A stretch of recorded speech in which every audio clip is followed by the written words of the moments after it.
Você acompanha agora o Jornal da Rede Alesp. Tudo sobre o Legislativo do Estado de São Paulo.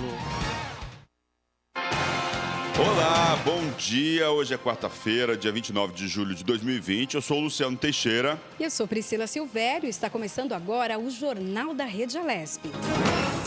Jornal da Rede Alesp.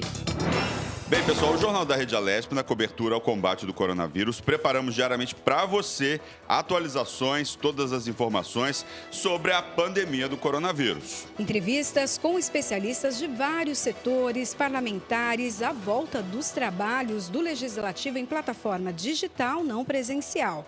Tudo o que você precisa saber sobre o que está acontecendo em São Paulo, no Brasil e no mundo. Jornal da Rede Alesp. Bem, pessoal, vamos conferir a programação das atividades parlamentares aqui da Assembleia Legislativa de São Paulo nesta quarta-feira.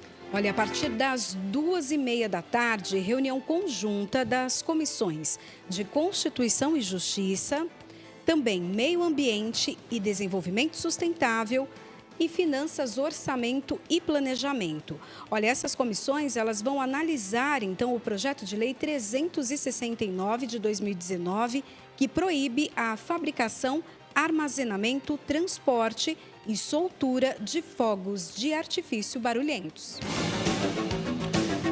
Nós vamos agora dar um giro informativo via Skype com nossos repórteres, trazendo aí muitas notícias durante essa edição do Jornal da Rede Alesp. Nós começamos com quem, Priscila? A gente começa agora com Guga Mendonça. Bom dia, Guga. Tudo bem? Bom dia, Gustavo. Muito bom dia, Priscila. Muito bom dia, Luciano Teixeira. Uma ótima quarta-feira a vocês e a todos que acompanham aí o Jornal da Rede Alesp. Tudo bem por aí? Tudo tranquilo. Como diria minha bisavó, tudo numa nice. Nice? A sua bisavó já falava assim, que legal. Né? Bem jovem, bem moderna, né, meu caro Luciano? Mas vamos de informação do Parlamento Paulista nessa quarta-feira. Ontem foi uma tarde aí de discussões no plenário da Assembleia Legislativa, sempre em ambiente virtual, né, em tempos aí de pandemia e quarentena. O presidente da Assembleia Legislativa, deputado estadual Cauê Macris, do PSDB, comandou os trabalhos e o projeto em pauta foi o projeto 307 de 2020, de autoria do senhor governador do estado de São Paulo, João Dória Júnior, do PSDB, que trouxe aí, né, a lei de diretrizes orçamentárias, que fala aí do planejamento orçamentário para o estado de São Paulo no ano de 2021. Para que vocês entendam, a LDO ela é uma previsão, né, dos gastos que o governo do estado irá fazer no próximo ano, né? É baseada sempre no orçamento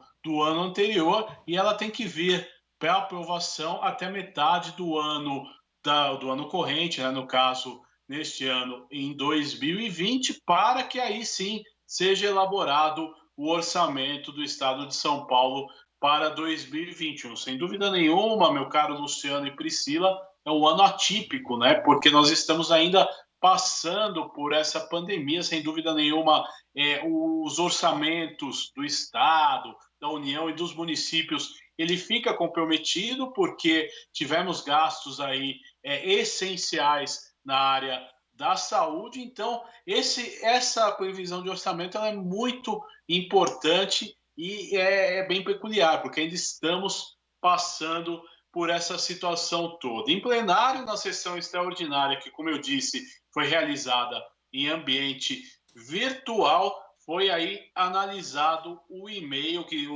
o projeto, desculpem, que estava em tramitação na Assembleia Legislativa, e o Executivo recebeu 1.179 emendas à LDO, subemendadas pela relatora, né, que é a deputada doutora Damares Moura, do PSDB. Ela fez aí durante a semana passada a leitura do relatório e vem conduzindo aí os trabalhos em relação à relatoria deste projeto tão importante, né? Dessas emendas, 100 foram acatadas integralmente ou na forma de subemendas pela relatora. Essas emendas também foram aprovadas no plenário com 70 votos favoráveis 3 votos contrários e apenas 3 abstenções. O projeto analisado segue pontos contemplados pelo Plano Plurianual, o PPA, que aí faz, né, uma análise, uma projeção do orçamento sempre para uma margem aí de 3 a 4 anos do orçamento, o Plano Plurianual, que neste caso é de 2020 a 2023 e já foi aprovado pela Assembleia Legislativa no início do ano de 2020, quando acompanhamos tudo isso pela Rede Alesp, né? Agora, o que é importante dentro disso tudo, né? O texto final será redigido e as leis serão estudadas e já irão para plenário, para que vocês tenham uma ideia, meu caro Luciano e Priscila, amanhã, quinta-feira, a partir das 14h30, já mais uma sessão extraordinária convocada pelo presidente da Assembleia Legislativa, deputado Cauê Macris, do PSDB, que vai à votação a Lei de Diretrizes Orçamentárias e a discussão, né, e o planejamento desse orçamento de 2021, que sem dúvida nenhuma será um ano aí diferente, né, porque ainda estamos vivendo essa situação de pandemia no estado de São Paulo e os gastos continuam, né? Não é fácil o momento que vivemos, né, Priscila e Luciano? É verdade, né? E também, assim, o governo ele precisa criar várias alternativas. Eu acho até durante essa pandemia conseguiu parcerias com iniciativas privadas, empresas que trouxeram também tanto doações em dinheiro ou em produtos, né, para atender a população nesse momento de pandemia, que precisavam ali de respiradores. Então, empresas que fizeram a restauração de respiradores que estavam quebrados, outras que doaram material, que confeccionaram outros aparelhos. Então, ainda assim, o custo foi muito alto, né? O gasto foi muito alto. E a gente tem também a produção da vacina, né? A gente não sabe aí a conta que vai ficar, né? E quem é que vai pagar a conta? A gente sabe que tem uma parceria aí com uma empresa, um laboratório chinês, mas até que ponto, né? Então... existe, né, a proposta de... enfim, um acordo inclui a compra, né, das doses, enfim, é um gasto significativo também, né? Mas é um gasto necessário. Necessário, super necessário. Exatamente. Sem dúvida nenhuma. É um ano difícil, né, Priscila e Luciano? E os nossos deputados aí estão fazendo a parte deles, analisando, né, a LDO, que é a Lei de Diretrizes Orçamentárias. É bom a gente explicar para a população que é um projeto, né, que visa aí mostrar, baseado no orçamento passado, uma previsão de gastos para o ano que vem, que será formulado a partir disso, né, o orçamento de 2021, que na parte final do ano vem à votação aqui na Assembleia Legislativa de São Paulo. É o grande tema, né, que vem sendo discutido na última semana aqui na Assembleia Legislativa, e a expectativa de votação nós temos aí na próxima quinta-feira, mais conhecida como amanhã,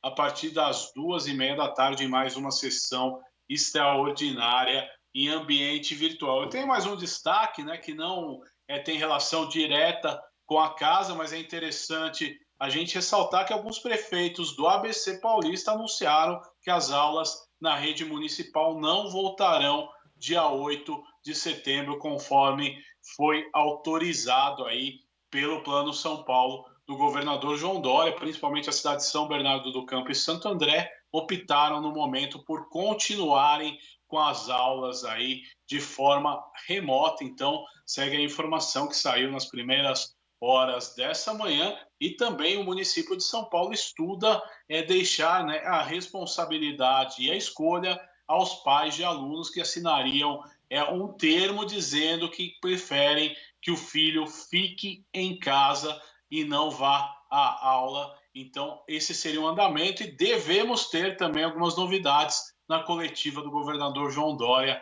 a partir do 12h30, que você acompanha aqui na Rede Alesp, né, meu caro Luciano e Priscila, sempre a gente desde o início dessa pandemia, trazendo informações aí para prestar serviço e trazer utilidade pública para os nossos ouvintes e telespectadores, né, Priscila? É E isso Luciano, aí. lógico. Isso aí. Você volta, Guga, hoje no jornal?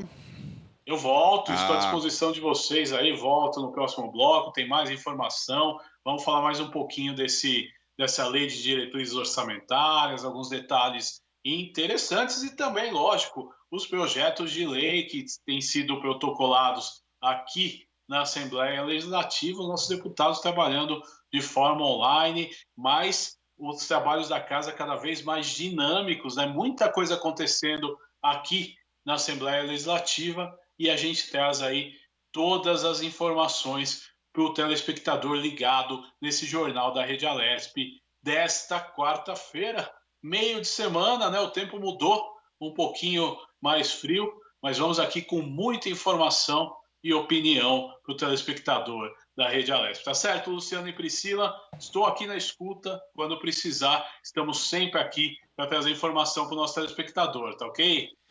tá certo, Guga. Muito obrigado aí pelas suas informações aqui na Rede Alesp. Obrigada, Guga. Um bom dia para você e quando tiver mais informações, seja sempre bem-vindo aqui no Jornal da Rede Alesp. Daqui a pouco ele volta para falar com a Verdade. gente. Bem, a Secretaria de Estado de Logística e Transportes, por intermédio do Departamento de Estradas de Rodagem, o DER, investirá mais de 3 milhões e 700 mil reais nos serviços de conservação especial e reabilitação da sinalização horizontal da SP-063, a rodovia Luciano Consolini, no trecho entre os quilômetros 18 e 26, em Itatiba.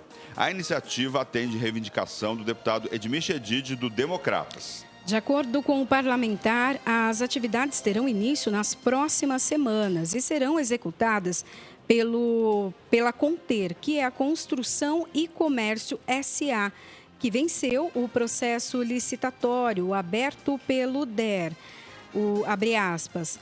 Os serviços têm por intuito a melhoria das condições funcionais e do rolamento da rodovia, conforme argumento que apresentei à Secretaria de Estado de Logística e Transporte, fecha aspas, comentou.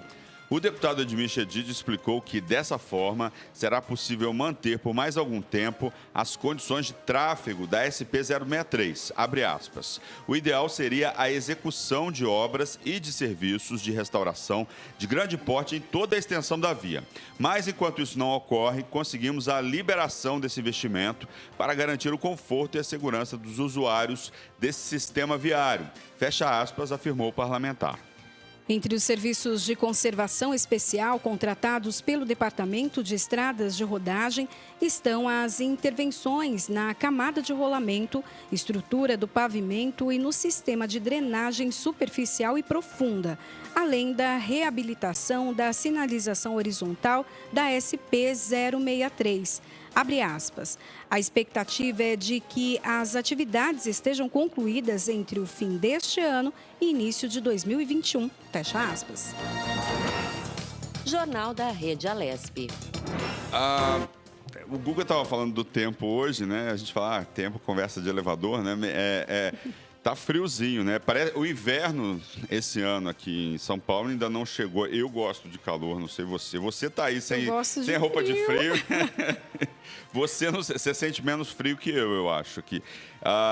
E aí o inverno acho que chegou hoje um pouquinho. Não sei se ele vai continuar, se os próximos dias aí vamos ter aí mais frio, né, e tal. É gostoso, mas dá uma preguiça de levantar cedo, né, Priscila? Eu gosto do frio, eu prefiro o frio. Acho que a sensação de calor não me faz bem. Aquela sensação de suar, não me sinto bem. Me sinto mais disposta no frio. Eu vim com casaquinho, né? Então eu vim agasalhada porque realmente está frio lá fora.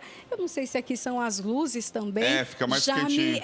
Já me aqueceu. Então, atenção, você que está em casa, vai sair agora para a rua, né, e tal, coloque um agasalho, um paletó, né, como diria nossas avós aí, porque tá frio lá fora. E aí, vamos ver o que vai acontecer nos próximos dias. Vamos ler notícia aqui. Pesquisadores da Universidade de São Paulo, a USP, em Ribeirão Preto, conseguiram registrar em pacientes internados com a forma grave da Covid-19 a formação de coágulos em pequenos vasos existentes embaixo da língua. O achado reforça a teoria de que distúrbios de coagulação sanguínea resultantes de uma resposta inflamatória exacerbada ao novo coronavírus estariam na base dos sintomas mais severos da doença, entre eles insuficiência respiratória e fibrose pulmonar. Essa hipótese começou a ganhar força em abril, quando pesquisadores da Faculdade de Medicina da USP, em São Paulo, encontraram, durante a autópsia de pessoas que morreram em decorrência da Covid-19, microtrombos nos vasos mais finos que irrigam o pulmão. Segundo os pesquisadores, ainda havia uma certa dúvida se esses distúrbios de coagulação seriam uma consequência do longo período de internação em UTI, unidade de terapia intensiva, ou se de fato eram causados pela resposta inflamatória induzida pelo vírus. Porém, o estudo conseguiu observar a formação de microtrombos já no primeiro dia de internação. Microtrombos pega a gente porque a gente vai falar microtrombos, né? A gente fala microtrombos. Ainda de acordo com os pesquisadores, o objetivo era registrar com o microscópio o efeito do tratamento da microcirculação sublingual. Mas a epidemia estourou na região de Ribeirão Preto e a prioridade agora, claro, é atender os pacientes. Por isso, Priscila, que nos hospitais, as pessoas que têm Covid, por exemplo, ficam internadas nos hospitais, um dos medicamentos que eles receitam são os anticoagulantes, exatamente para isso. Sim. Bem, o Jornal da Rede Alesp conversa agora com o médico Paulo Falcão, superintendente do Instituto de Medicina Social de São Paulo. Ele nos fala aí sobre as atividades do Instituto em meio à pandemia do coronavírus. Bom dia, doutor Paulo, seja bem-vindo aqui ao Jornal da Rede Alesp. E eu queria que o senhor já comentasse com a gente sobre o processo de retomada no atendimento das unidades de perícia no estado de São Paulo. Bom dia, é um prazer falar com todos. Só vou fazer uma correção, eu não sou médico. Eu sou superintendente e a responsabilidade nossa aqui é questões administrativas do Instituto, né? Nós temos um diretor médico, aqui eu sou, minha formação é em Direito, eu sou advogado, delegado federal da Polícia Federal aposentado, mas não sou médico.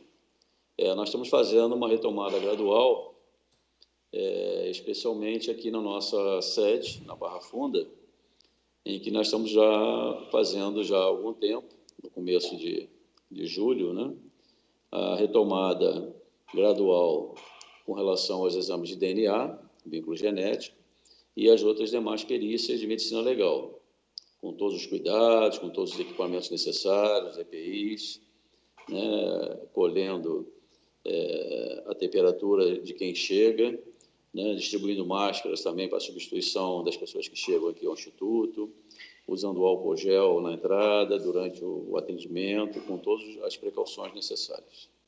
Doutor, que tipo de perícia é realizada aí nessas unidades descentralizadas, Paulo? A descentralizada nós fazemos as perícias de DNA, principalmente DNA, e perícias de medicina legal. Envolvem, por exemplo, obrigação de fazer, DPVAT,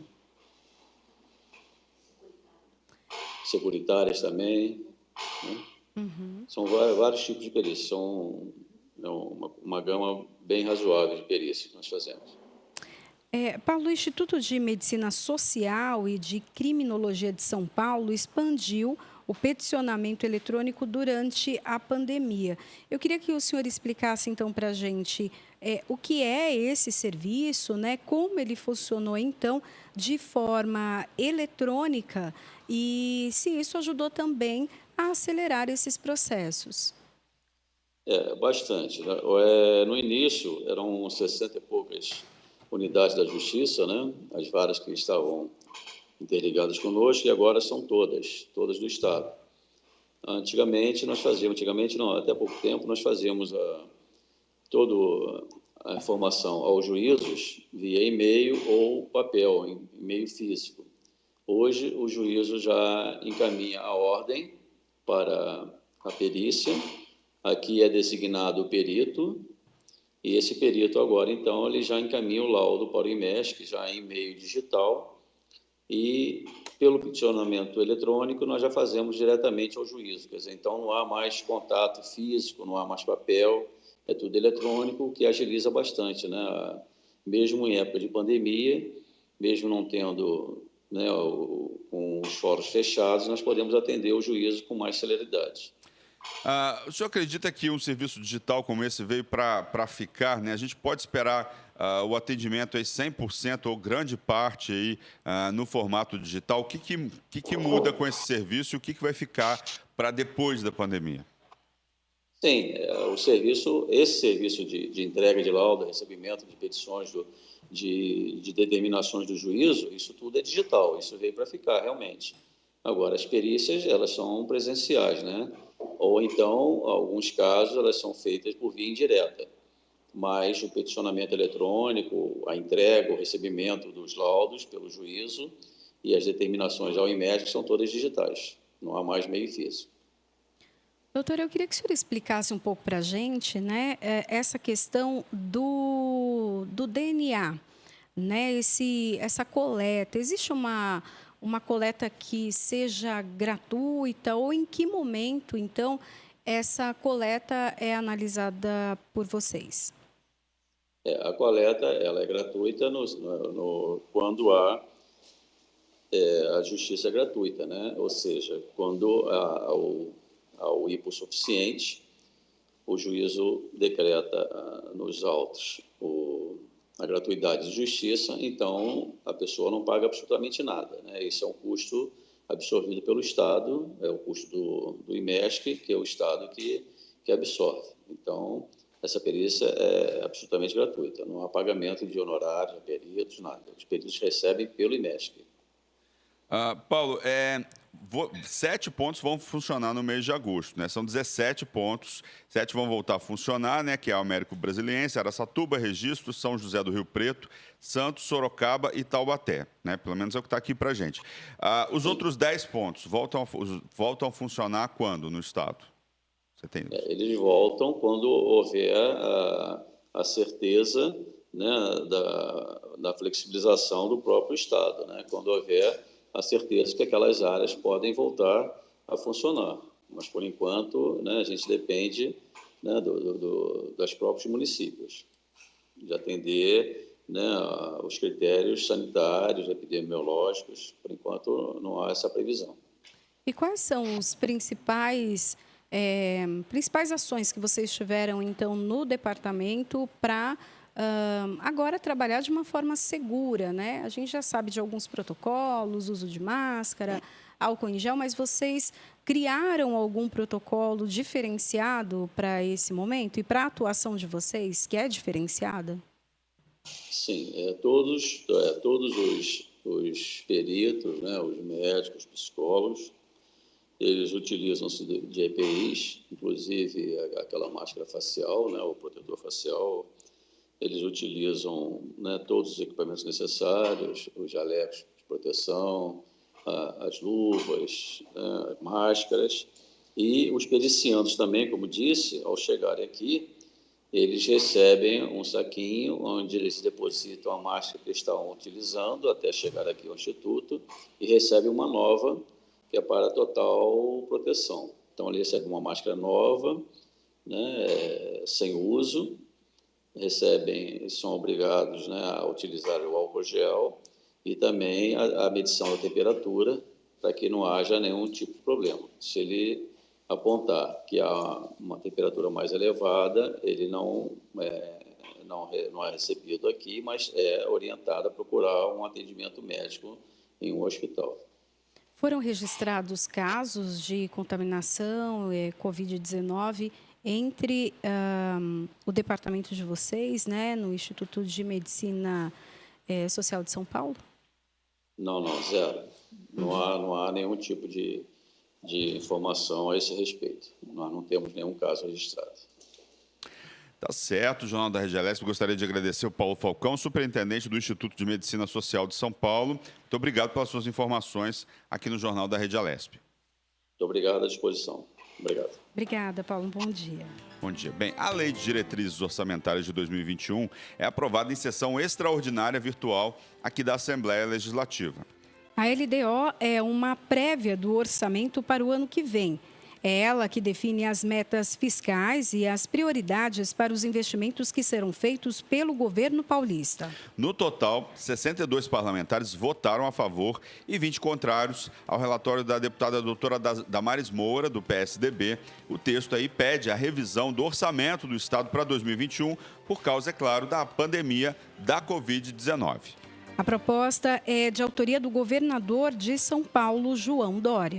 Também foram aprovadas 112 emendas e subemendas de vários parlamentares. Durante o debate, os parlamentares tiraram dúvidas sobre alguns pontos do projeto. A deputada Janaína Pascoal, do PSL, comentou um trecho que, para ela, diminui a participação do Legislativo no remanejamento de gastos e na abertura de crédito suplementar. A maneira como a LDO está, como ela veio e como ela foi mantida, é meio como se nós, Poder Legislativo, estivéssemos dizendo assim: senhor governador, o senhor pode abrir quantos créditos suplementares entender que serão precisos, sem nos consultar. A deputada Beth Saão, do PT, mostrou preocupação sobre as universidades e centros de pesquisa que podem ter parte da verba direcionada para outras áreas. Fazer também um percentual, votar num percentual elevado, cujo somatório chega a mais de 41%, é muita coisa para o governo. É muita coisa para fazer mudança no orçamento. E isso pode comprometer, inclusive, áreas que são fundamentais. Ao final do debate, a deputada Damares Moura respondeu aos questionamentos de outros parlamentares. Portanto, esta possibilidade de autorização do Poder Executivo proceder à abertura de créditos adicionais suplementares, inclusive com condições e limites percentuais a serem observados, está fundamentado, tanto na Constituição Federal, quanto na Constituição Estadual, quanto na Lei Federal 4.320. A redação final do projeto deve ser finalizada nesta quinta-feira. Após esse processo, a proposta da Lei de Diretrizes Orçamentárias segue para a sanção do governador. Jornal da Rede Alesp. Pois é, Lei de Diretrizes Orçamentárias é algo bastante, enfim, importante. É uma das principais leis anuais aí da casa, né? E você viu aí 112 emendas, né? Quer dizer, há sim uma necessidade de se alterar, né? Acho que o próprio governador está pedindo isso por causa da Covid-19, né? Porque de uma hora para outra o orçamento mudou completamente. A área da saúde, que já é prioridade nos orçamentos de uma maneira geral, a área da saúde, a área da educação, vai precisar de muito mais prioridade, ainda mais se essa pandemia se arrastar para 2021, que é o que pode acontecer, né? O pessoal fala que em novembro, dezembro, a gente começa a ter uma diminuição do número de casos, então é provável que nós entremos aí em 2021 com a pandemia. E aí, quer dizer, vai precisar refazer uma série de coisas, né? Dar essa prioridade que a deputada está querendo, que o governador está querendo em relação à questão da saúde e o combate à pandemia da Covid-19, né, Priscila? Exatamente. Eu acho que também os deputados, como eles estão ali com as bases em todo o estado, conseguem ver a necessidade, né, de cada cidade ali. Ainda mais no interior nesse momento, sim, né? Que está sofrendo com a Covid. Exatamente. Então, assim, alguns vão ter que fazer, sim, um levantamento, isso já foi perguntado para o governador, inclusive, de quais equipamentos que vão ficar, de tudo que foi feito nesse momento, investido nesse momento, quantas UTIs foram abertas. Se eu não me engano, hoje a gente tem 8.000 vagas no estado de São Paulo, de UTI. Que é um legado muito bacana. Isso. Agora a gente precisa saber se isso vai ficar ou não, porque sempre houve uma reclamação muito grande de falta de vagas, falta de leitos, e agora a gente tem, então, esse grande número, né? Isso vai ficar? A deputada Janaína, outro dia, no programa Tribuna Virtual, questionou também, né? Qual o legado? O que vai ficar? Porque também precisa ver, tendo essa reestruturação e fazendo esse levantamento, pode-se diminuir ou pelo menos equalizar o investimento para a saúde. Então, é preciso ver realmente o que ficou, medicamentos que foram comprados, EPIs que foram comprados, ver o que já foi adiantado, inclusive, de compra para o ano que vem. E daí você lembrou muito bem, né? A previsão é que em dezembro a gente tenha uma visão se essa pandemia realmente, né, pelo menos se estabilizou e começa a cair, ou se ela se mantém. Porque a previsão para a vacina é a partir de janeiro. Tá todo mundo contando muito pouco com essa vacina vai ter vacina em dezembro, então eu posso sair, eu posso curtir com os amigos, eu posso fazer uma festa em casa. Não pode. Não pode. Não pode. Igual a gente viu, por exemplo, o apresentador lá da Globo, né, que morreu, 45 anos, né, Priscila? Assim, teve sintomas, foi para o hospital, apresentador do Esporte TV que morreu. Quer dizer, é algo que pode acontecer comigo, com você. Né? Quer dizer, exatamente. Você tem um sintoma e pode acontecer com você que está em casa também. Quer dizer, não vou me cuidar porque vai ter a vacina. Aí vou para a rua, vou para a festa, enfim, vou para o bar. De repente você sente o sintoma, é internado, vai para a UTI em 24, 48 horas. A sua vida tá decidida ali, às vezes por causa de um descuido, essa não vai me pegar. E a gente sabe que muita gente está sofrendo com isso. Nós temos aí quase 90 mil pessoas que morreram. Sim. É um número absurdo, 90 mil pessoas, é algo assim, é mais do que muitas guerras, é o dobro do que muitas guerras, né? Hoje no mundo só os Estados Unidos tem um número maior que o nosso, né? Não estamos competindo, não queremos ganhar essa competição. Né? Mas é um número muito grande e a gente precisa investir em política pública de saúde no nosso país. Espero que fique um legado, a gente tem essa possibilidade. 8 mil leitos, né? Igual o governador fala aí nas entrevistas coletivas, é mais do que muitos países europeus, por exemplo. E o que a gente percebe no dia a dia é que eu, como jornalista, aí, né, mais de 10 anos no jornalismo, mais de 20 anos no jornalismo, muitas vezes eu fiz muitas matérias de pessoas que queriam vagas em UTI, não conseguiam porque estava lotada, né? E aí tiveram que judicializar a questão. A justiça se ocupa muito dessas decisões, é importante também, né? Porque quando não tem vaga, a pessoa precisa da vaga. Então, durante a minha carreira como jornalista, muitas vezes eu fiz muitas matérias sobre essa questão.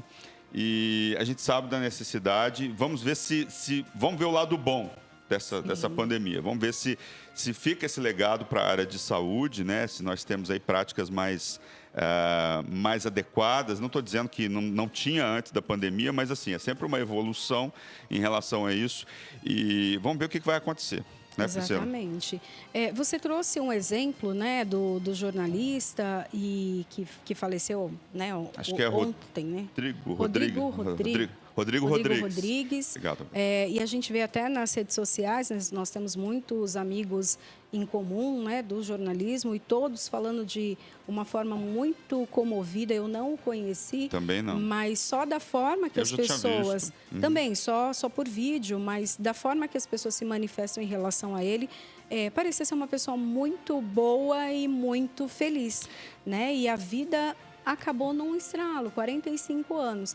Mas sabe o que eu fico pensando, Lu? Que assim, né, nós somos jovens, né? Eu tenho 42, não precisa também, falar eu também o seu, tenho, tá. Temos ali 20 anos de jornalismo, mas nós podemos nos recuperar, né? E podemos ficar bem depois se formos contaminados. Espero que isso não aconteça, mas vamos ficar bem. O problema é, se eu vou no barzinho, na festa, no churrasco, me encontro com as pessoas, me contamino, fico assintomática, visito o meu pai, visito os meus tios e um deles, né, tem a doença, é contaminado e não resiste. Como uma pessoa consegue viver depois com essa culpa, né? De eu poderia não ter ido e tomado Mas aquela cerveja, não precisava. Priscila, vários casos. O que você está descrevendo aí já aconteceu várias vezes hoje no nosso país, né? Pessoas que, por exemplo, filhos que não ligavam com pais um pouco mais idosos e que falavam antes assim, isso não vai me pegar e tal, e a pessoa ia para a rua. E aí acabou contaminando os pais, a pessoa... Eu já vi casos, o filho morreu, e aí contaminou o pai e a mãe, aí o pai ou a mãe morreu. Sim. E aí a família perde 2 pessoas, tem famílias que perderam 2, 3 pessoas, né? Então, eu vi um caso de um rapaz que ele, né, acabou contaminando, então, a mãe e o pai, que vieram a falecer. E ele estava com o irmão internado na UTI. Complicado. E ele não... E ele não teve vai viver tanta reação. Sobreviveu, mas vai viver com essa culpa depois, né? Entendeu? Então, eu prefiro, né, ficar dentro de casa...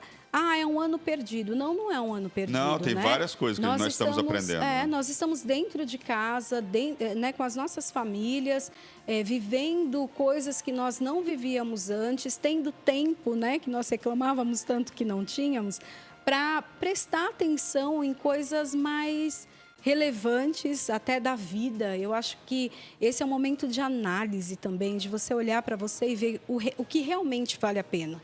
Priscila, esse tempo, às vezes, vamos dizer assim, tá complicado. O ritmo de trabalho também, para quem fica em casa, aumentou e muito. Muito, né? muito. E às vezes não dá para respirar em casa, né? Porque é muita coisa para se... Eu acho que a gente teve, né, no comecinho do isolamento, essa parte de conseguir pensar, beleza, analisar, olhar as plantinhas e tal. Minha plantinha vai ficar...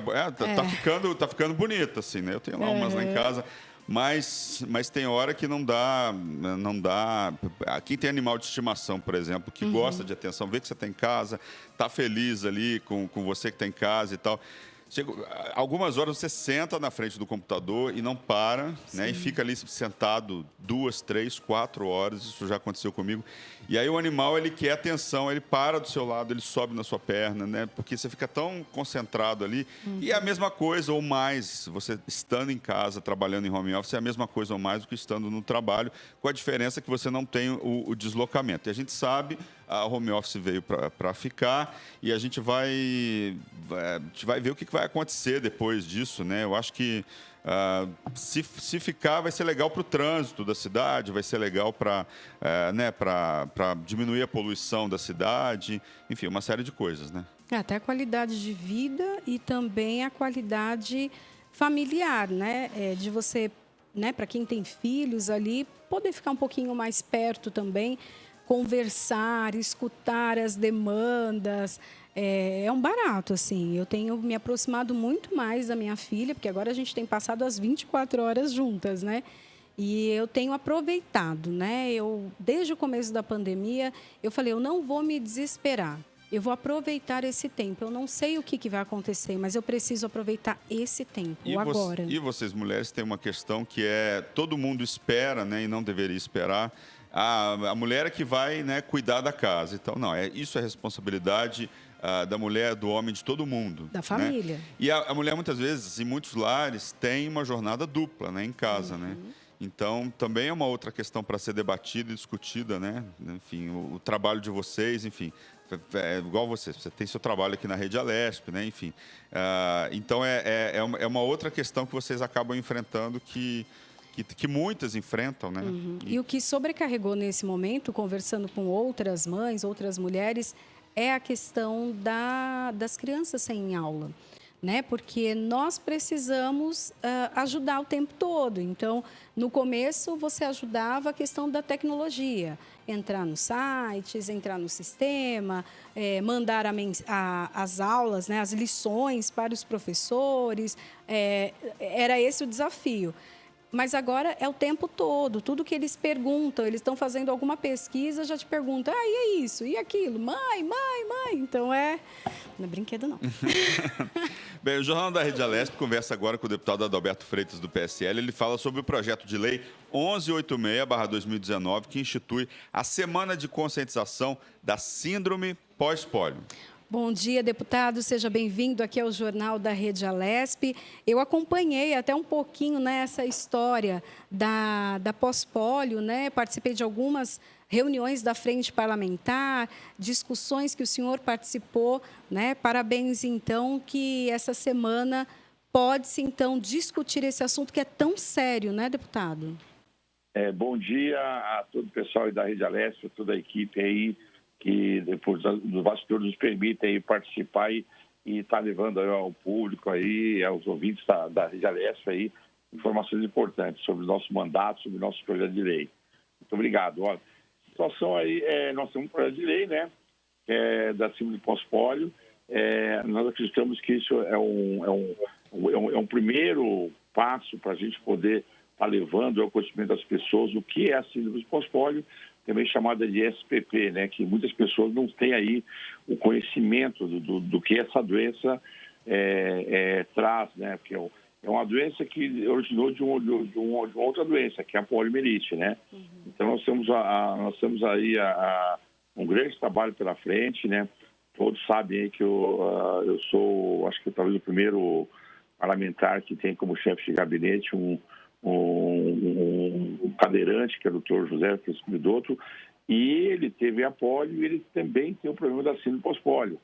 E nós estudamos já, estamos interagindo com vários grupos aí, que também acolhe pessoas que têm a mesma situação, e estamos tentando aí, através do nosso mandato, interagir com pessoas da área da medicina aí, para tornar isso mais conhecido, para ter tratamentos mais adequados, ter profissionais aí com uma rede ampla aí para poder atender as pessoas que sofrem desse mal. Para quem não sabe, né, eu estou olhando aqui, ó, síndrome pós-poliomielite é uma desordem neurológica considerada dentro do capítulo dos efeitos tardios da polio, caracterizada por fraqueza muscular ou fatigabilidade muscular anormal em indivíduos que tiveram poliomielite aguda muitos anos antes, ou seja, é como se fosse uma nova manifestação da polio, né, alguns anos depois, uma fraqueza muscular, uma desordem neurológica, né, é um assunto pouco falado realmente, né, deputado, que é preciso falar porque tem muita gente com essa demanda. Quantas pessoas sofrem dessa doença no Brasil, o senhor tem ideia? Olha, eu tenho aqui os dados, né, eu vou até ler aqui. Na ocasião que teve, essa síndrome pós-pólio, ela exatamente o que você comentou, ela afeta pessoas sobreviventes da poliomielite. É uma doença degenerativa, evolutiva, progressiva e incapacitante de caráter neuromuscular. Se a pessoa ficar muito tempo na cadeira, né, ali, sem falta de movimento, aí ela vai ocasionando esse outro tipo de doença que é a SPP. Nos anos de 68 a 89, que é a causa, né, 27 mil casos de crianças que foram afetadas por esse vírus, né, certo? E aí, hoje as pessoas estão numa idade já adulta, um pouco mais, né, elas estão sofrendo isso daí.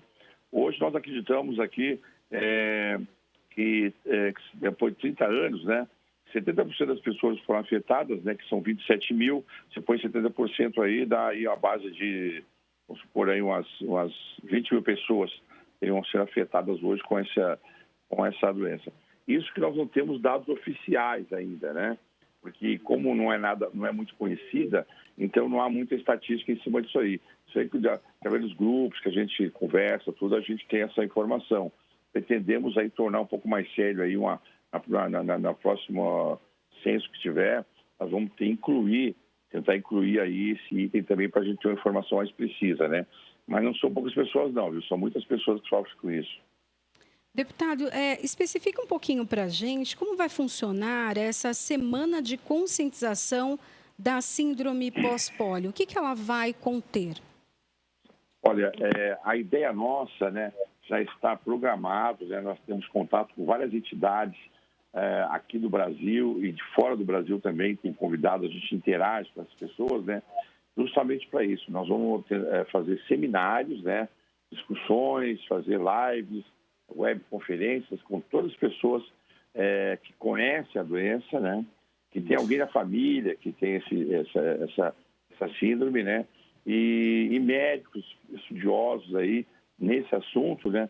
para tentar aí, dentro dessa semana, fomentar todo tipo de recursos, de informativos, né, para poder levar a população, trazer a população à luz do conhecimento o que é essa doença. Porque nós sabemos que pessoas, né, que têm aí gente em casa que sofre de vários problemas, inclusive com essa síndrome aí, hoje a gente não consegue ir no médico, não temos aí a especialidade, olha, vamos tratar disso daqui, da síndrome pós-pólio. Nós não temos, assim, hoje uma facilidade de conseguir tratamento para essa síndrome.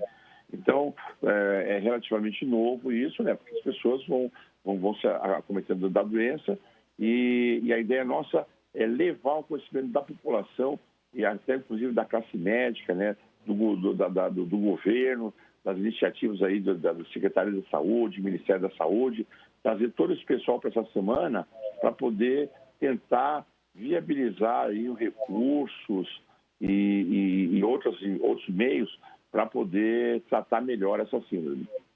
Deputado, fala um pouco para a gente do projeto, né, de autoria do senhor, que é o 1186/2019, que institui a Semana de Conscientização da Síndrome Pós-Pólio. Qual que é a importância, né, de criar uma semana em relação a isso e de discutir essa questão? Claro, a gente já está falando sobre a importância disso desde o começo da entrevista. Eu também já fiz aqui outros programas na Rede Alesp sobre a síndrome pós-pólio, né? Mas vamos reforçar assim, a importância e fala para a gente do projeto, por favor. O projeto exatamente vai sintetizar o que eu tive na minha fala anterior, né? Que seria a Semana de Conscientização do Síndrome Pós-Pólio. Essa realmente qual que é a importância? A importância está inicialmente na divulgação da existência dessa síndrome, né? Nós começamos em 2019, né?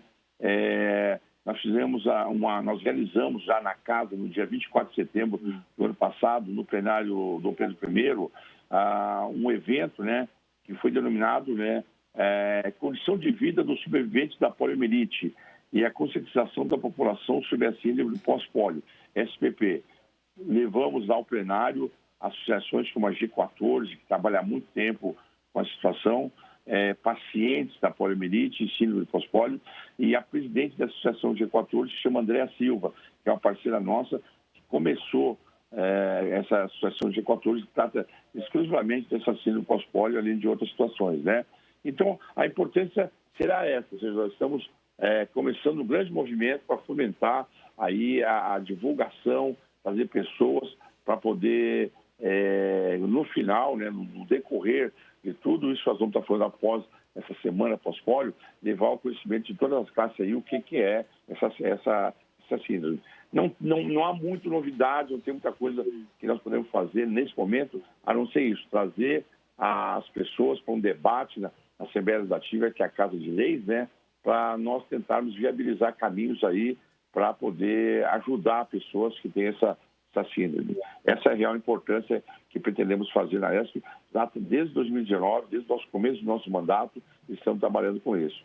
Não é muito fácil, nós sabemos que aqui no Brasil, as questões aí de saúde crítica, né, principalmente nesse período que estamos vivendo agora, de pandemia, né, que nós estamos aí desde o começo do ano aí com essa situação, que vai se estender talvez por um pouco mais, mas não podemos esquecer que, além do coronavírus, nós temos vários problemas de saúde que temos que levar ao conhecimento e trazer para o problema junto aos nossos pares, aos parlamentares, para poder tentar viabilizar algo possível para as pessoas que sofrem com esse mal.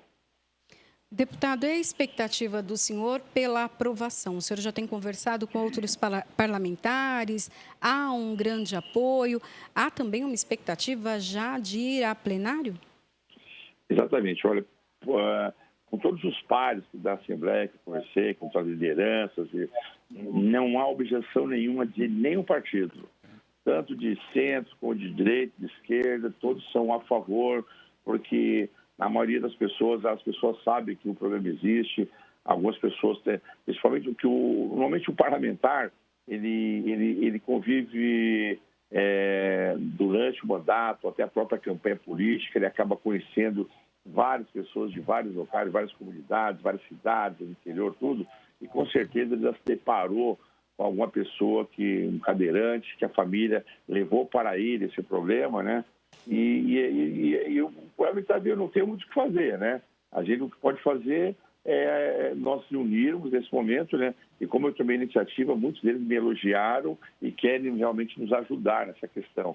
Então eu diria assim, nós estamos já em fase aí de possivelmente aí, acreditamos que nos próximos 30, 40 dias aí a gente já tem aí a previsão para levar ela para a votação plenária. Não foi ainda, já era para ter acontecido, mas com essa situação da crise aí do Covid, nós priorizamos projetos de leis direcionados à ajuda na situação do Covid, que a grande maioria achou, inclusive eu, que era conveniente provarmos projetos necessários para combater a pandemia. Mas no decorrer aí, acreditamos que aí até máximo 60 dias a gente está com esse projeto aprovado.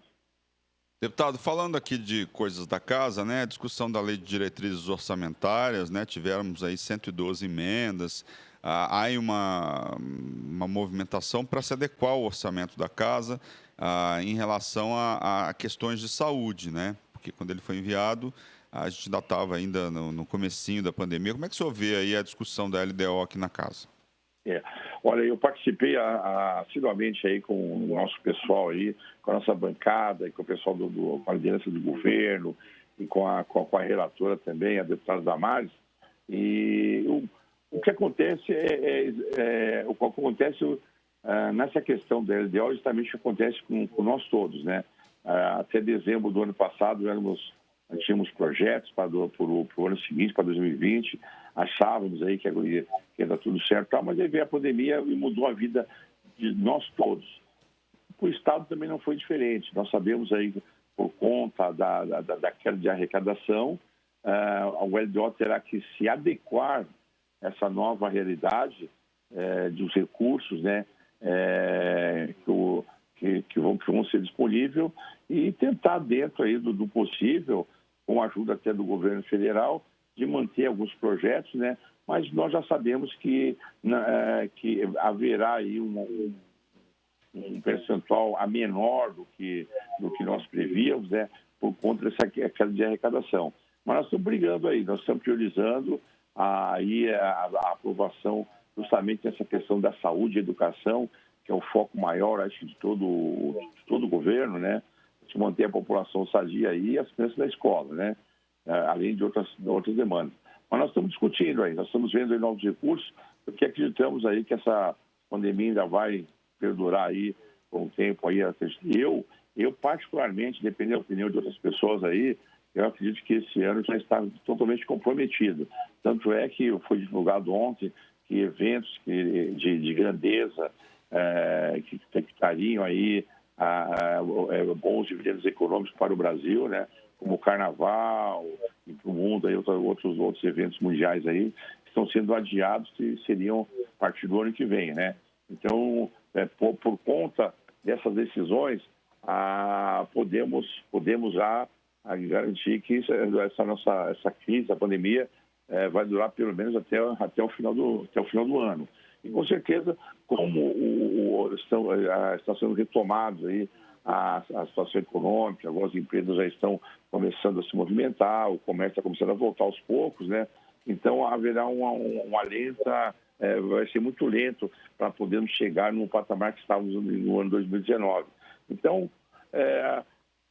nós temos que aguardar realmente e fazer esforços para que a gente consiga levar para a SDO aí o básico para a população, que é essa questão de saúde e educação. Estamos conversando, foi aprovado, hoje foi aprovado ontem, né, várias emendas, hoje nós vamos discutir ainda na Comissão de Finanças, que tivemos uma reunião ontem, vamos ter uma reunião hoje, e vamos a plenário aí para poder regulamentar mais algumas coisas aí para poder trazer para a população aí o que é necessário. Deputado, o senhor é grande defensor dos povos indígenas, né? Mudando um pouquinho de assunto, mas ainda continuando de uma certa maneira. Quais os cuidados e o que o senhor percebe que o poder público tem dado atenção para esses povos indígenas?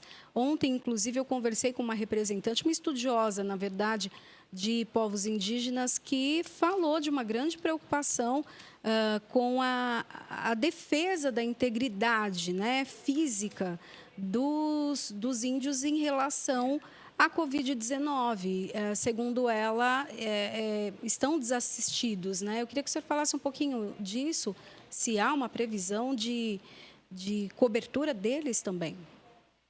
Olha, infelizmente, essa pessoa que a senhora conversou está coberta de razão. Nós temos contato com os indígenas, né, que são aí parceiros nossos, que eu já atuo há muitos anos, eu frequento as aldeias, vejo, e na realidade há um total descaso, e por conta aí do poder público, não há políticas direcionadas, né? Existe assim, no papel é bonito, né? Vê lá, tem a FUNAI, tem aqui em São Paulo também, aí a Secretaria de Indígenas, representantes, mas efetivamente nada é feito que possa levar segurança, né? Até mesmo segurança alimentar, segurança de saúde para as questões indígenas. Então, o pouco que acontece lá, eu tenho pessoas ligadas ao meu gabinete, que toda semana tem contato com as aldeias, e nós procuramos, através aí de organizações não governamentais, empresários e doadores, cidadão comum, que doam aí todo tipo de cesta básica, fraldas, material de limpeza, tudo, e nós estamos ajudando a partir de mutirões. Então, é o que nós estamos conseguindo levar um pouco de alento às famílias indígenas. Mas com o governo, a gente não tem nem visita lá de nenhum representante do governo. Então, eu não sou uma pessoa de criticar muito a situação de governo, porque eu sei as condições, sei como funciona, então a gente sabe que não há nada a fazer no momento a não ser ajudá-los da forma que nós estamos fazendo até resolver a situação da crise.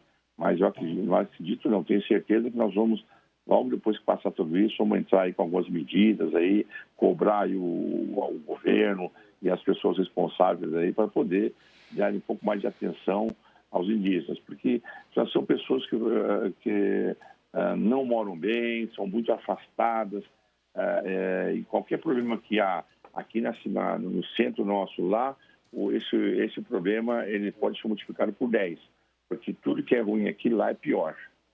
Em tudo que você possa imaginar. Tá certo. Gostaria de agradecer ao deputado Adalberto Freitas, do PSL. Muito obrigado pelas suas informações aqui no Jornal da Rede Alesp, deputado. Eu agradeço mais uma vez aí a gentileza do convite e vou estar à disposição sempre que você precisarem. Não consegui entrar um pouco antes, que eu estava também numa outra webconferência, mas deu tudo certo aí. Estou à disposição de vocês para sempre que for possível aí ter essa conversa aí para levar para a população aí algumas informações acerca do nosso mandato, e mais uma vez parabenizo a todos vocês aí da Rede Alesp pelo importante trabalho que vocês fazem para a população. Muito obrigado. Obrigada, deputado. Um bom dia para o senhor, bom trabalho, porque hoje realmente tem bastante trabalho à tarde. Tem bastante trabalho na casa. Bem, a deputada Marcelia, do PT, falando em trabalho da casa, né? A deputada Marcelia, do PT, destinou uma emenda parlamentar de R$100 mil para a cidade de Dolcinópolis. Esse pedido foi apresentado à deputada durante a visita ao município no ano passado. Esse recurso foi transferido no mês de maio em um pacote de pagamento de emendas de saúde com o objetivo de contribuir com as ações de combate à Covid-19. Com esses recursos, foi comprado um veículo 0 quilômetro que será destinado ao transporte de pacientes que fazem tratamento de saúde em outros municípios. O presidente do Diretório Municipal, Neuceni Rossi, agradeceu o auxílio da deputada, abre aspas, o recurso é muito importante para a nossa cidade, agradecemos a deputada por olhar pelo nosso povo, fecha aspas, finalizou aí Neuceni. Jornal da Rede Alesp. Especialista fala sobre renegociação de contratos em tempos de pandemia. Com redução nos ganhos, pessoas e empresas não conseguem honrar compromissos contratuais. O advogado Paulo Picelli, especialista em direito civil, faz uma sugestão. A partir do momento em que eu tenho um contrato em vigor e eu sei que eu não conseguirei honrar, qual é o primeiro ponto? Qual a primeira medida a ser tomada? Eu informo a outra parte de que eu não conseguirei cumprir. O dever de informação e mais, o dever de negociar é o primeiro ponto. É o ponto que demonstra a boa-fé, lealdade das partes. Isso é o que mais conta, especialmente nos tribunais, o que deve ser sempre uma exceção. Segundo o Picelli, em caso de demissão ou situação inesperada, a pessoa pode solicitar o rompimento do contrato, desde que comprove estar sem condições de pagar. Se, em primeiro lugar, eu comprovo que eu não terei mais condição alguma de continuar com aquele contrato, o que é muito difícil, porque a pandemia ela é passageira. Agora, nesse exemplo que você deu, em que eu sou demitido, me sobreveio uma situação inesperada. Aí sim, com base nessa situação, eu posso pedir o desfazimento do negócio? Posso. Mas qual é a regra? A revisão do contrato, sempre comprovando, com base na cláusula geral, que é a boa-fé, de que eu não tenho mais condições para manter aquela situação tal como avançada. Ele ainda cita que o corte de serviços essenciais como água e luz é prática abusiva e orienta os consumidores sobre como agir. O que é que o consumidor tem que fazer? E muitas vezes vai ser difícil. Na justiça, a gente tem um ditado até, ele é bem informal, mas fala o seguinte: quem prova mais, chora menos. Então, a partir do momento em que eu não tenho condição alguma de pagar uma conta de luz, eu posso pedir, sempre sob a égide da boa-fé, a suspensão temporária da exigibilidade, enquanto eu estiver nessa situação de impossibilidade de pagamento. O advogado Paulo Picelli, por fim, apresenta dicas para quem se encontra em má situação nos contratos. A primeira dica: se você perdeu faturamento, se você perdeu rendimento, se você perdeu emprego, não espere a situação, não espere uma legislação, não espere que quem é o seu credor venha cobrá-lo. Se antecipe, procure auxílio, se não auxílio jurídico, procure auxílio do seu próprio credor. É uma situação de solidariedade. O especialista ainda recomenda que a via judicial deve ser a última opção para resolver questões contratuais e frisa o diálogo entre as partes para evitar desgastes. Jornal da Rede Alesp. Bem, pessoal, o Jornal da Rede Alesp conversa agora com o Alessandro Azzoni, que é advogado e economista, e ele nos fala aí sobre a suspensão do FIES, o financiamento estudantil, durante a pandemia. Bom dia, doutor Alessandro. Seja bem-vindo aqui ao Jornal da Rede Alesp. E eu queria que o senhor já comentasse para a gente a situação atual, então, do FIES, como os alunos, então, conseguem essa questão do acesso, quem já tinha, se isso foi cancelado. Conta para a gente. Bom dia, Priscila. Bom dia, Luciano. Aos telespectadores da TV Alesp, muito obrigado por essa oportunidade.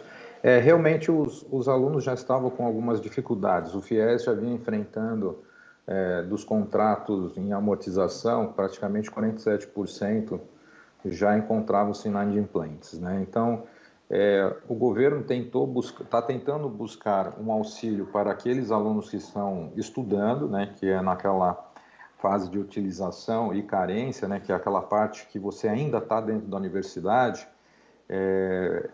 que ele faz um pagamento trimestral de R$150, mas influi diretamente, sim, no orçamento, porque esses alunos que são, praticamente, a gente considera como bolsistas dentro do FIES, eles têm uma condição mais dificultosa na questão de recursos. Então, o fato de você já beneficiar eles com esse não pagamento dessas 4 parcelas significa que ele pode se equilibrar nesse momento pandêmico. Vamos pensando que 4 parcelas, nós estamos entrando no mês 8, faltam praticamente 4 meses para finalizar o ano. Então, justamente para dar esse fôlego e para que o aluno continue estudando.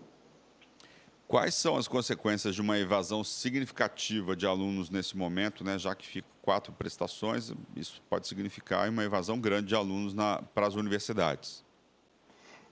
O bolsista do FIES, eu acredito que ele não vai evadir. Porque ele já é detentor do crédito. Então, quem faz o pagamento para as instituições de ensino superior é a própria Caixa Econômica. Então, ele já é detentor de um crédito. Então, eu acredito que esse aluno não vai evadir, porque, na verdade, esse pagamento que ele faz trimestralmente é uma amortização de juros, então é um valor muito pequeno em relação ao contrato como um todo. Então, eu acredito que, nesse sentido, não vai haver uma evasão nesse sentido. Lógico que nós falamos assim, para quem estiver usando um auxílio emergencial, você fazer um gasto de R$50 provisionado para 3 meses, sim, pesa muito hoje. Mas eu acredito que esse aluno do FIES não seja um aluno que vai evadir, porque ele já é detentor desse crédito. É muito difícil obter esse contrato, então não vejo nesse sentido. O que realmente faz um aluno evadir de uma universidade é a perspectiva de futuro. Então, aquela caso dos alunos que foram demitidos, os estágios cancelados, a falta de perspectiva de renda nesse período, a família, se é o pai ou a mãe que pagam a universidade, então achata realmente a questão do orçamento familiar. Então, essa perspectiva de futuro que realmente faz com que o aluno opte por evadir na universidade. Isso sim é o grande fator hoje. A renda familiar realmente caiu, as famílias elas estão tendo que se equilibrar o seu orçamento doméstico com as despesas essenciais e, nesse sentido, a universidade acaba sendo uma das opções de corte para um próximo semestre. Doutor, o senhor explicou, né? Então, esses próximos 4 meses já estão garantidos para quem tem o FIES, porque esse financiamento, então, já foi liberado, enfim, já foi destinado à instituição. Ele é que precisa depois pagar, né? Dependendo do contrato, se é depois da formação, enfim. Mas e os novos alunos, aqueles que vão entrar na universidade no ano que vem e que precisariam dessa ajuda, desse financiamento? Eles vão conseguir ou não há uma expectativa de abertura de novos contratos? O governo fala em redução dos contratos, né? A perspectiva para 2021 que seja reduzido para 100 mil contratos e depois para aí reduz para 50 mil contratos. Os contratos agora, eles são os contratos antigos, você tinha uma remuneração de 6,5% ao ano, e agora os novos contratos praticamente é juro zero, mas eles levam muito em consideração a renda familiar, então não é todos os alunos que vão obter essa linha, por isso eles estão reduzindo essa opção. Então, vai ser muito mais difícil se obter, assim, o crédito estudantil, vai ser muito mais rigoroso e realmente vai ser dado para aquela parcela da população que realmente tem uma dificuldade e a sua renda familiar é muito baixa. Vai se igualar quase ao ProUni, né? Mas com um pouquinho mais alto que o ProUni. Você defende, como medida complementar, uma linha de crédito especial para que os alunos possam continuar seus estudos, não é isso? Teriam outras formas de ajudar a manter esses alunos nas universidades, doutor? Porque vamos pensar assim, o aluno que estiver no FIES, ele já está financiado. Então, e com essa opção que saiu de suspensão dos pagamentos, então ele ganha um fôlego até o final do ano. Mas tem aquele aluno que ele é detentor daquele contrato com coparticipação. O que é o contrato com coparticipação? Ele pegou 50% do FIES e o outro 50% ele paga direto para a universidade. Então, até 2017, que a gente chama, né, que no segundo semestre de 2017, os contratos que foram assinados, o aluno pagava 50% para a universidade e 50% para a Caixa Econômica. A partir de 2018, esse pagamento de coparticipação é feito diretamente para a Caixa. Então, tanto os 50% da universidade como os 50% do FIES é pago diretamente para a Caixa Econômica. E a Caixa faz o repasse para a universidade. Então, eu vejo que esse aluno, sim, que tem esse sistema de crédito com coparticipação, ele vai ter um problema muito grande, porque, vamos falar, uma mensalidade de R$1.000, 500 ele é obrigado a pagar, então, que significa que 500 está no FIES. Então, ele começa a ter uma sobrecarga muito grande, sim.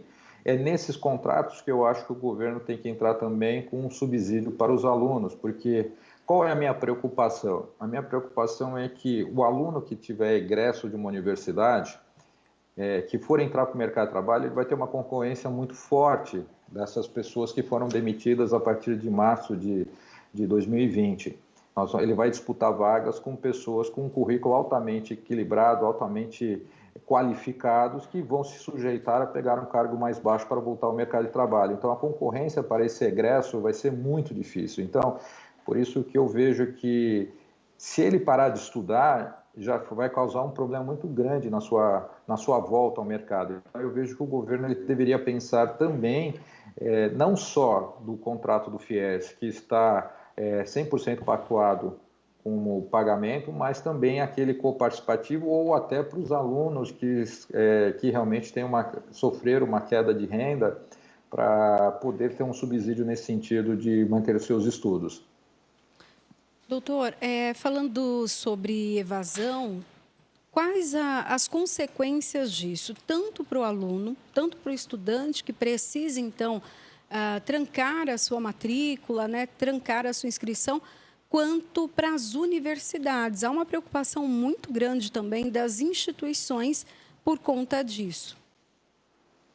As universidades, elas estão se adaptando e se modernizando a tentar atender o aluno das suas demandas. Tanto que eles fizeram um sistema de adaptação do sistema presencial para o online, mas que diferencia daquele. Muitas pessoas falam assim, mas agora eu estou estudando no módulo EAD. Não, o módulo EAD, que é o ensino à distância, ele é um sistema de ensino onde o aluno estuda no momento que ele quer, na hora que ele quer. O que as universidades fizeram é tornar um modelo híbrido, né, que é aquele que, no horário de aula que ele deveria ter, por exemplo, se ele tem de segunda a sexta, das 7 às 10, às 7 horas da noite o professor entra via internet, via plataforma, não sei qual que as universidades vão adotar, se é o Teams, se é o Zoom, não importa qual seja, mas ele vai ter uma aula presencial, mas à distância. O professor está lá,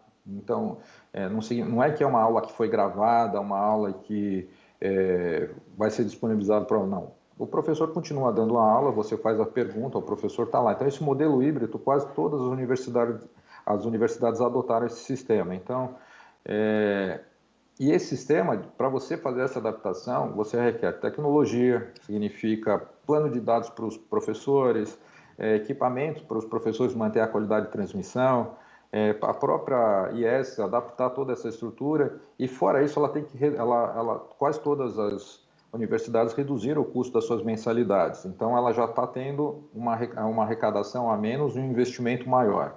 E se você tem uma evasão muito grande, isso vai impactar diretamente nas suas estruturas, tanto na estrutura física de aulas presenciais, como na parte do corpo acadêmico. Se você tenha 100 alunos numa sala, num determinado curso, e você passa a ter 30, você não vai precisar mais ter aquele número de professores para atender aquele determinados alunos. Então, você vai começar a ter corte de professores, e isso começa a impactar na cadeia financeira, ou seja, o círculo da renda começa a ser quebrado nesse sentido. Você começa a colocar mais pessoas sendo demitidas. Então, a evasão, ela reflete diretamente no quadro funcional das universidades. As universidades, se ela tem um aluno, ela tem a contratação. Se ela não tem um aluno, ela tem que se adaptar. Então, é uma questão, ela não tem como manter um professor, e os professores, nós estamos falando de mestres, doutores, são altamente qualificados, com remunerações altas, e às vezes você vai ter que fazer, infelizmente, cortes, e essas pessoas são colocadas à disposição do mercado, ou seja, são demitidas. Então, a evasão ela reflete diretamente no mercado de trabalho também. Alessandro, você não acha que esse momento também pode ser encarado aí de uma maneira positiva, no sentido de forçar o governo a ajudar ainda mais aqueles estudantes que não possuem aí condições de cursar uma faculdade? Assim, como é que você vê essa questão? Eu tenho visto que esse plano que foi aprovado, né, que ele aprovou agora no dia 10, eles sancionaram, o presidente sancionou a 14.024, é uma nova lei que ainda não foi regulamentada pelo Conselho Gestor do FIES.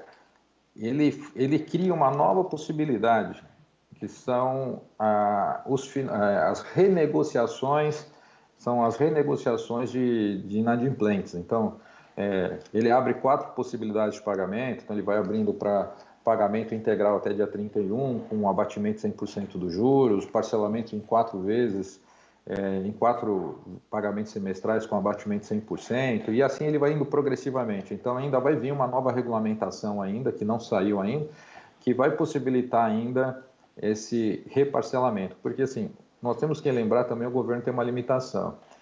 Esse dinheiro, de uma certa forma, quando você financiou esses estudantes que se tornaram inadimplentes, eles deveriam voltar para o fundo para financiar outros alunos. A partir do momento que esse recurso fica inadimplente, eu não consigo recuperá-lo, automaticamente eu tenho que investir mais dinheiro, injetar mais dinheiro nesse fundo, justamente porque eu não tenho como alavancar novos alunos. Então eu vejo que é uma situação, o governo fica de uma certa forma meio amarrado nesse sentido. Da onde eu vou disponibilizar mais recursos para esses alunos? Então, eu vejo que essa medida dessa lei que foi aprovada agora, dia 10 de julho, as novas opções de refinanciamento do FIES, é justamente para você tentar trazer essa recuperação desses ativos lá dentro. E outra, agora, nessa opção, o aluno pode ser executado. Anteriormente não poderia, ele vai poder ser executado. Por quê? Porque esse dinheiro é como se vamos dar um exemplo, o FIES ele funciona como um condomínio. Todo mundo paga suas cotas, nós fazemos as obras. Não pagou, eu tenho que ratear ou deixar de fazer uma determinada obra. É a mesma coisa. Esse fundo, ele tem uma entrada anual pelo orçamento, mas ele tem que ser complementar, ele tem que ter o seu giro pelo pagamento dos seus alunos. Seus alunos que foram os contratantes. E se esse dinheiro não entra, praticamente o fundo perde 50%, como nós falamos, no ano passado, na primeira possibilidade quando saiu essa primeira fase de renegociação, ela chegou a 47% da fase de amortização. Essa fase de amortização é aquele que já está pagando o financiamento. Nós tínhamos praticamente, vamos arredondar, 50% inadimplente. E a adesão naquele primeiro momento foi de 2%. Então, significa que o governo tem que também buscar uma alternativa de receber esses recursos que já foram empregados, e ele fica um pouco de mão atada. Mas eu vejo que a flexibilização do FIES e as outras linhas, inclusive do ProUni, o ProUni é uma linha também destinada ao aluno de baixa renda, aquele que tem um salário, ou a família tem uma renda muito baixa, realmente ele tem a questão do ProUni. Então, hoje você tem o FIES e o ProUni. Então, o ProUni tem ajudado muito a população carente. Eu acredito que essas políticas de renegociação têm que ser um pouco mais severas. O governo tem que partir para algumas ações de execução, justamente porque a gente sabe que tem aquele devedor que realmente é devedor e tem aquele devedor que não paga porque acha que o governo nunca vai cobrar. E bem ou mal, isso é dinheiro público que deveria voltar para subsidiar outros alunos. Tá certo. Eu gostaria de agradecer o Alessandro Azzoni, advogado e economista, falando aí sobre a suspensão do FIES, financiamento estudantil durante a pandemia. Muito obrigado pela sua participação aqui na Rede Alesp. Muito obrigado, Priscila. Obrigado, Luciano. Obrigado aos telespectadores. Estou à disposição de vocês sempre que vocês precisarem. Obrigada, doutor. Um bom dia para o senhor. Bom dia. Para nós. Os deputados da Assembleia Legislativa de São Paulo permanecem com os trabalhos remotos e com medidas de auxílio em todo o estado, mesmo durante a pandemia do novo coronavírus. A deputada Marcelia, do PT, cobrou da Secretaria de Planejamento e Meio Ambiente informações sobre as condições estruturais, fiscalização e plano de emergência e contingência das barragens na capital paulista, dentre elas a Guarapiranga e a Billings.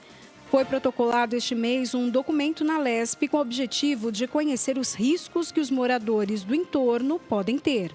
A deputada também solicitou ao diretor-presidente da Sabesp, Benedito Braga, um mapeamento da rede de saneamento básico, principalmente nas áreas de assentamentos. Ela disse que essas pessoas não são assistidas em suas casas com água tratada e tratamento de esgoto.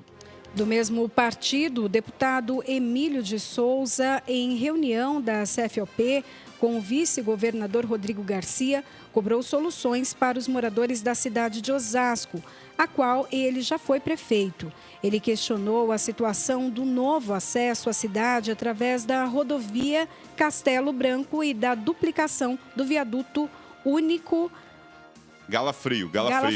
Em Presidente Altino. Exatamente. Bem, Jornal da Rede Alesp. Na 71ª coletiva de imprensa no Palácio dos Bandeirantes, sede do governo estadual, os secretários do Centro de Contingência do Coronavírus de São Paulo falaram sobre as medidas de combate à doença, à Covid-19. O novo secretário estadual de Saúde, Giancarlo Gorenstein, anunciou a criação do 4º centro de testagem da vacina contra o coronavírus. Esse novo centro que está sendo criado em parceria com o Instituto Butantan. Hoje, os testes da vacina chinesa Coronavac estão sendo feitos em 9 mil voluntários. Segundo o secretário Giancarlo, já chegamos na 8ª fase da quarentena. Já essa semana, a partir agora do dia 30/7, nós iniciaremos 4 centros, totalizando o 5º centro de testagem para a vacina licenciada pelo Butantan, no sentido de nós podermos efetivar dessa maneira e consolidar, através dos resultados, a proteção da nossa população. A partir agora do dia 30/7, o Hospital Emílio Ribas e o Hospital das Clínicas de Ribeirão Preto. A partir do dia 31/7, a Universidade Municipal de São Caetano do Sul e a Universidade Federal de Minas Gerais. Importante lembrar que são 9 mil voluntários. Nós tivemos, acessando o site do Instituto do Butantan, mais de 1 milhão de candidatos, mas infelizmente nós só pudemos acatar a solicitação de 9 mil deles.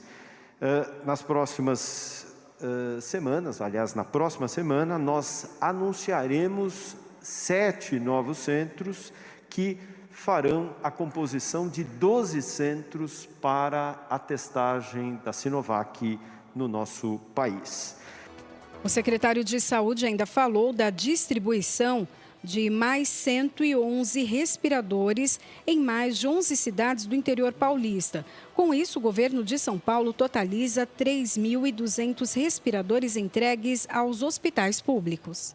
Nós estamos agora integrando, principalmente para a região do interior, mais 111 respiradores em mais de 11 regiões do interior, fazendo com que o número de respiradores entregues pelo governo do estado de São Paulo salte de 30.097, dados de hoje, para 3.200 respiradores. Só para se ter uma ideia, nós temos muito mais número de leitos e respiradores do que a própria Alemanha e procuramos sim chegar a níveis, inclusive, de outros países europeus. Quando nós falamos, aliás, falando em número de leitos, nós temos hoje 3.000, em termos de elevação de número de leitos, muito mais. Nós tínhamos 3.500 leitos, que eram leitos de UTI, voltados e gerenciados pelo próprio SUS, Covid, e hoje nós passamos a 8.160 leitos. Para se ter uma ideia, nós estamos agora fazendo a abertura de novos 30 leitos, em especial numa região que merece muito a nossa atenção, que é a região de Franca, que ela encontra-se no faseamento vermelho ainda. O coordenador do Centro de Contingência da Covid-19 de São Paulo, Paulo Menezes, falou da recalibragem do Plano São Paulo em relação às mudanças de alguns critérios aí para a fase de reabertura e de outros setores da economia.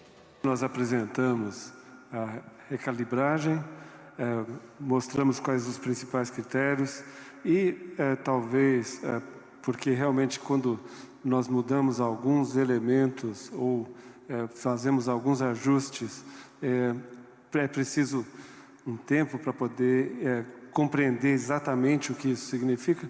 Eu quero reforçar que, ao contrário, o que foi feito foi um ajuste que permite uma mudança cada vez mais segura de uma fase para outra, não só uma mudança mais segura, porque traz, por exemplo, o critério de permanência na fase amarela, para poder depois prosseguir, depois de se observar como a retomada na fase amarela, ela se reflete nos indicadores, por prosseguir para a fase verde.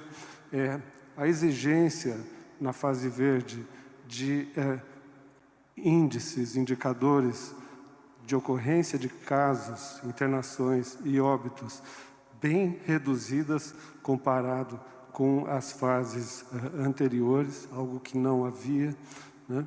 E a questão dos leitos, o secretário já colocou agora como houve uma grande expansão de leitos ao longo dos últimos meses, de forma que nós trabalhamos mantendo uma segurança de disponibilidade de leitos para pessoas que necessitam internação em UTI por quadros de Covid-19, ao mesmo tempo que possibilitamos um uso racional desses leitos existentes para outras condições, outras situações que requerem esse tipo de cuidado.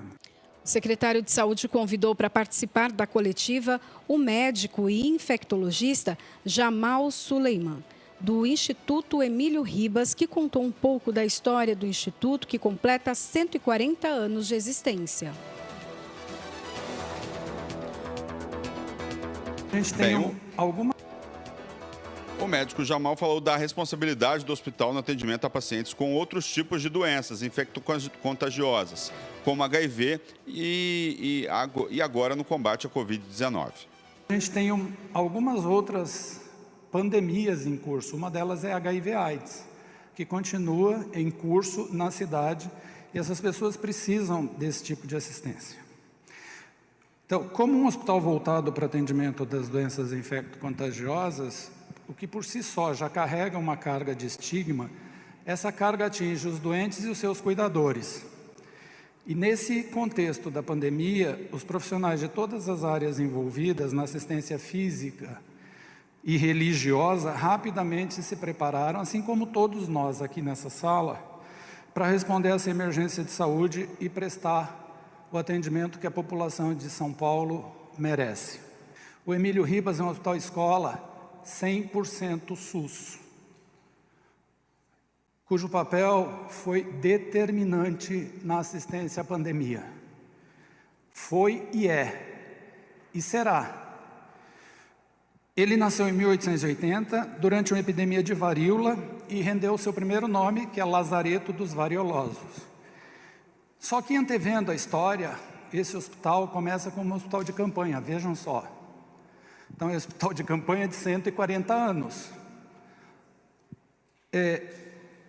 E a gente já vivenciou outros momentos epidêmicos. Febre amarela, febre tifoide, gripe espanhola, para citar alguns. Na década de 70, em plena ditadura militar, foi a porta de entrada e foi o primeiro hospital a gritar que algo errado acontecia no país, em plena ditadura, quando ninguém, nem médicos, nem pacientes podiam abrir a sua boca. Na pandemia de HIV/AIDS, desde o início, todo mundo lá se coloca ombro a ombro com a sociedade para a prestação dos cuidados aos atingidos. O que nos coloca hoje na assistência de 10 mil pacientes que levam a vida de maneira absolutamente normal. é o maior centro cuidador de HIV/AIDS do país. Outras doenças negligenciadas, e aqui é importante lembrar, por isso eu fiz a primeira consideração, esse instituto acolhe, porque essa é a sua vocação desde a sua fundação, que aliás é um patrimônio da população de São Paulo, porque é uma doação da população de São Paulo, ele começa como uma doação. Desde abril de 2020, o hospital se dedica integralmente à pandemia de corona, e é importante também salientar aqui que vai ser o último serviço a ser desmobilizado. A secretária de Desenvolvimento Econômico, Patrícia Ellen, explicou novamente as medidas de recalibragem do Plano São Paulo e reforçou: trata-se de um trabalho feito nas últimas semanas para aumentar a segurança e a estabilidade. Segundo a secretária Patrícia, a possibilidade das regiões adotarem medidas mais brandas de isolamento social tem que estar com índices de ocupação de UTIs acima de 70%, além do número de óbitos a cada 100 mil habitantes em cidades e regiões do estado para ver a recalibragem. Eu acho que é muito importante todos nós lembrarmos o esforço que nos trouxe até aqui. O governador João Dória lançou e instituiu o centro de contingência no início dessa pandemia. E alguns meses depois, o Conselho Econômico. São 2 órgãos consultivos, mas que ele, todo o governo do estado, tem respeitado à risca, para que nos deem o respaldo técnico. Nós também nos comprometemos e esclarecemos que o Plano São Paulo, a partir de ontem, mas é uma recalibragem que aumenta a segurança, a restrição e a estabilidade do Plano São Paulo, atuando em 3 dimensões: critérios de estabilidade, liberação de capacidade hospitalar e atualizações na régua. Também uma parte da recalibragem, que é uma atualização na régua aqui de passagem de fase, em especial da fase amarela para verde, que inicialmente nós tínhamos um indicador de redução de internações de 50%. Mas acompanhando práticas internacionais, nós percebemos que era necessário também uma exigência de um limite máximo de internações a cada 100 mil habitantes e óbitos a cada 100 mil habitantes, que nos permita acompanhar e agregar esse critério de intensidade da pandemia em relação à população em cada região. Assim, além da queda nos indicadores, nós adicionamos uma exigência de, no máximo, 40 internações a cada 100 mil habitantes e 5 óbitos a cada 100 mil habitantes dentro de 14 dias. Assim, a passagem para a fase verde, ela deve assegurar um patamar seguro de internações e óbitos, e essas novas regras garantem essa maior segurança. Jornal da Rede Alesp. Vai lá, Priscila, pode ir. Bom, a gente vai falar então, de 1 milhão de desempregados, A gente está vivendo então uma situação bem complicada. Bom, o Brasil fechou 1.190.000 postos de emprego somente no primeiro semestre deste ano. Os dados são do Ministério da Economia. Os números fazem parte do Cadastro Geral de Empregados, o CAGED, e revelam que em junho foram fechadas 10.900 mil vagas, 10.900 mil vagas. 10.900 vagas, em maio haviam sido 350 mil. O setor de serviços foi o que mais fechou vagas no primeiro semestre de 2020, 507 mil no total, seguido do comércio com 474.500 postos de trabalho a menos. A construção civil teve 32 mil vagas fechadas. O setor da agricultura, pecuária, produção florestal, pesca e aquicultura foi o único com abertura de novos empregos formais. Foram 62.633 vagas criadas no primeiro semestre de 2020. Um pouquinho de empréstimo, crédito, Os recursos para empréstimos praticamente esgotados. O programa de apoio às microempresas e empresas de pequeno porte, Pronamp, é, até o momento, o único programa de crédito do governo bem-sucedido na crise. Dos 18 bilhões e 700 milhões de reais disponibilizados, 99,5% do total já foram efetivamente emprestados a empresas em dificuldades. Nas demais linhas lançadas durante a pandemia do novo coronavírus, os percentuais não superam os 30% e os montantes envolvidos são bem menores. Hoje, o plenário da Câmara poderá avaliar a ampliação de recursos do Pronamp. O programa ganhou impulso em 6 de julho, uma segunda-feira, quando o Banco do Brasil começou a operar a linha. Apenas naquele dia, o Banco Estatal liberou 1,8 bilhão de reais. Em 3 semanas, a linha secou. A procura é justificada pelas condições favoráveis. A taxa de juros máxima correspondente à Selic, que é a taxa básica da economia, hoje em 2,25% ao ano, mais 1,25% ao ano. E aí o prazo para pagamento é de 36 meses. Podem acessar o crédito micro e pequenas empresas que tenham até 4.800.000 reais de receita bruta anual. Cada empresa pode obter recursos equivalentes a até 30% do faturamento registrado em 2019. O dinheiro pode ser usado para investir e para despesas operacionais. Bem, pessoal, nós vamos falar agora sobre auxílio emergencial, A Caixa Econômica Federal paga hoje o auxílio emergencial a 5.800.000 cadastrados no Bolsa Família. Além dos trabalhadores do Bolsa Família, também recebem os que estão no Cadastro Único e as pessoas que se inscreveram no programa por meio do site ou do aplicativo. Para os demais beneficiários, a ajuda de R$ 600 será acreditada em conta poupança social digital da Caixa, que poderá ser usada inicialmente para o pagamento de contas e compras por meio do cartão virtual. Saques e transferências para quem receber o crédito nesta quarta-feira serão liberados a partir de 1º de agosto. Os trabalhadores podem consultar a situação do benefício pelo aplicativo do Auxílio Emergencial ou pelo site auxilio.caixa.gov.br. auxilio.caixa.gov.br. Bem, vamos conferir agora os números do coronavírus em todo o Brasil. São 88.612 mortes confirmadas.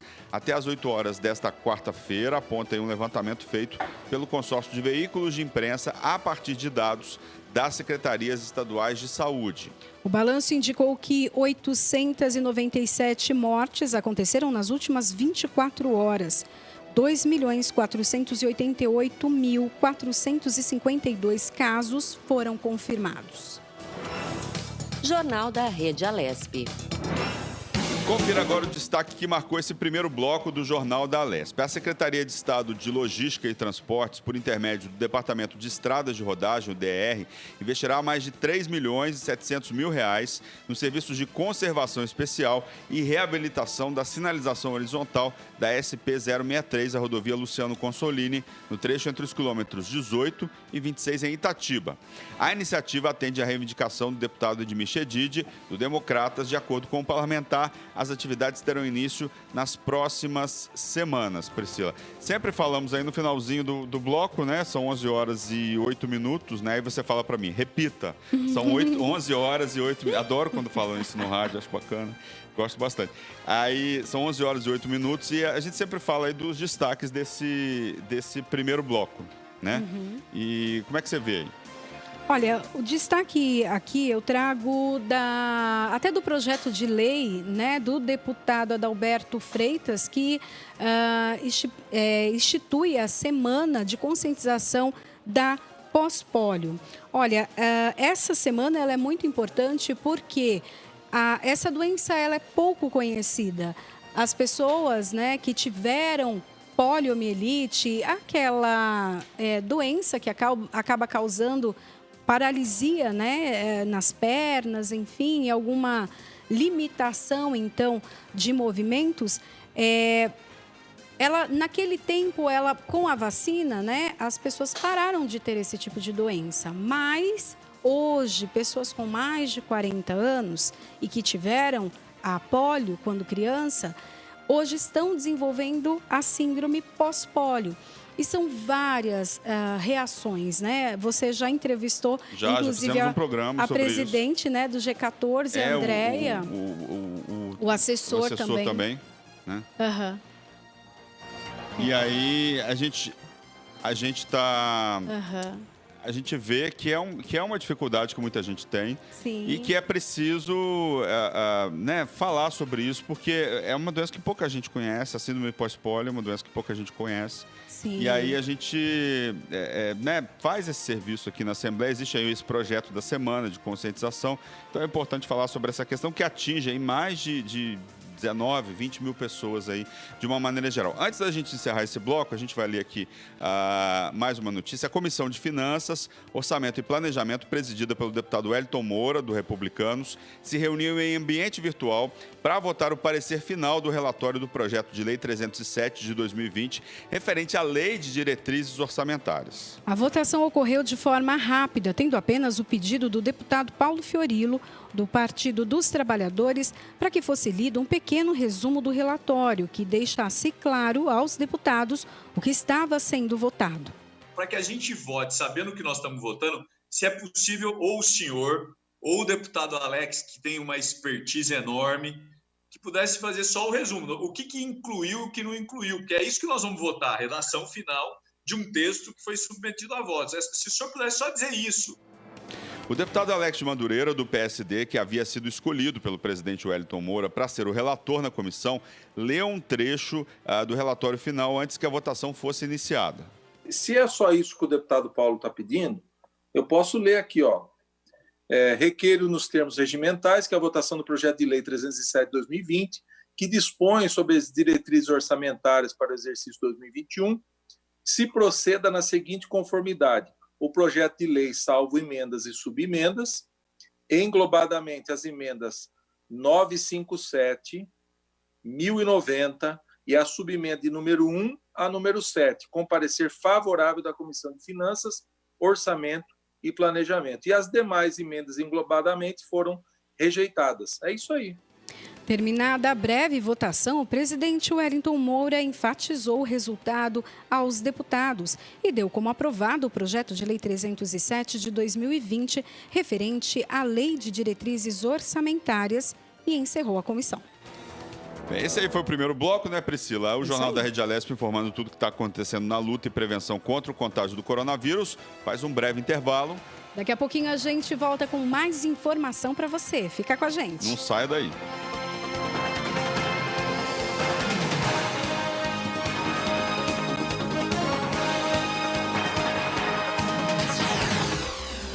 Você acompanha Jornal da Rede Alesp.